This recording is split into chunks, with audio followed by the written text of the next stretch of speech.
नमस्कार, मी उमेश आणि आपण बघत आहात नव महाराष्ट्र टाइम्स। 9 सप्टेंबर 2025 रोजी महाराष्ट्र राज्य इमारत बांधकाम कामगारांच्या संदर्भातला एक नवा जी.आर. महाराष्ट्र शासनाने काढलेला आहे। या जी.आर.मध्ये नेमकं काय आहे हेच आपण थोडक्यात जाणून घेऊयात। या जी.आर.चं टायटल आहे महाराष्ट्र राज्य बांधकाम कामगार स्थानिक समिती तसेच महाराष्ट्र राज्य बांधकाम कामगार संनियंत्रण समिती स्थापन करण्याबाबत किंवा गठन करण्याबाबत।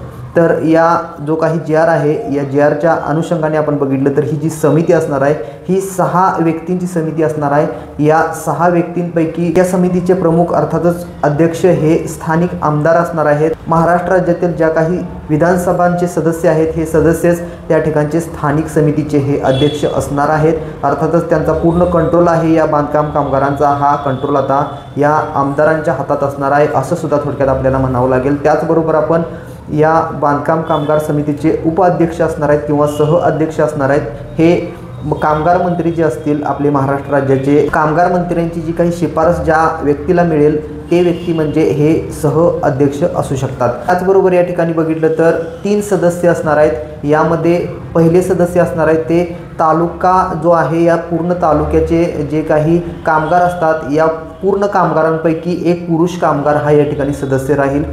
त्याचबरोबर जो दुसरा सदस्य असेल तो सुद्धा या ठिकाणी सेमच असणार आहे। महिला कामगार जी तालुक्यावरची असेल ती या ठिकाणी एक सदस्य असणार आहे। तर हे झाले 4। त्यानंतर तिसरा सदस्य आहे तो बांधकाम क्षेत्रातील जे काही ठेकेदार आहेत किंवा जे काही कॉन्ट्रॅक्टर आहेत अर्थातच बांधकाम कामगार संबंधित कंपनीचे जे काही मालक असतात यापैकी एक मालक या ठिकाणी हा तिसरा सदस्य असणार आहे। आणि सर्वात महत्त्वाची बाब म्हणजे जे काही सचिव असणार आहेत ते सचिव मात्र हे कामगार आयुक्त आहेत। हे कामगार आयुक्तच या ठिकाणी सचिव असणार आहेत। तर थोडक्यात आपण बघितलं तर 6 जणांची ही बॉडी आहे या समितीमध्ये, परंतु यामध्ये महत्त्वाचा रोल आहे तो म्हणजे आमदारांचा रोल असणार आहे। जे अध्यक्ष मेन अध्यक्ष तेच असणार आहेत। त्यामुळे यामध्ये आता काय होणार आहे की जे बांधकाम कामगार आहेत या बांधकाम कामगारांची जी काही नव्याने नोंदणी असेल किंवा जी काही पुनर्नोंदणी असेल त्याचबरोबर इतर काही सेवा असतील या सर्व सेवांची जी काही निर्णय असतील मंजुरी असेल नामंजुरी असेल अपील असेल या सर्व गोष्टींचा आढावा ही समिती घेणार आहे। 1 ते 15 तारीख ही महिन्याची ठरवण्यात आलेली आहे। यामध्ये ही समितीची बैठक होणार आहे।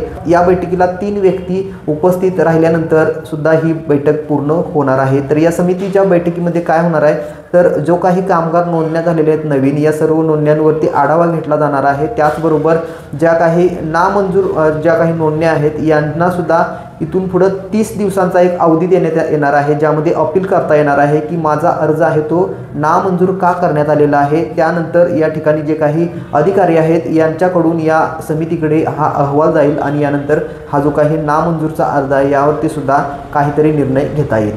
त्यानंतर एक महत्त्वाची बाब या ठिकाणी नक्कीच बघावी लागेल ती म्हणजे ज्या काही या नोंदण्या असतात बांधकाम कामगारांच्या या बांधकाम कामगारांच्या नोंदण्यांना जो काही लाभ मिळतो हा लाभसुद्धा इथून पुढं पूर्णपणे DBT स्वरूपामध्ये प्रत्येक कामगारांच्या बँक खात्यावरती वर्ग करण्यात येणार आहे। थोडक्यात हा एक महत्त्वाचा बदल या ठिकाणी बांधकाम कामगार विभागाने महामंडळाने करण्यात आलेला आहे केलेला आहे। परंतु या सर्व निर्णयाचा नक्की बांधकाम कामगारांना कितपत फायदा होणार आहे आणि कितपत तोटा होणार आहे या प्रश्नाचं उत्तर तर येत्या काळामध्येच आपल्याला मिळून जाईल।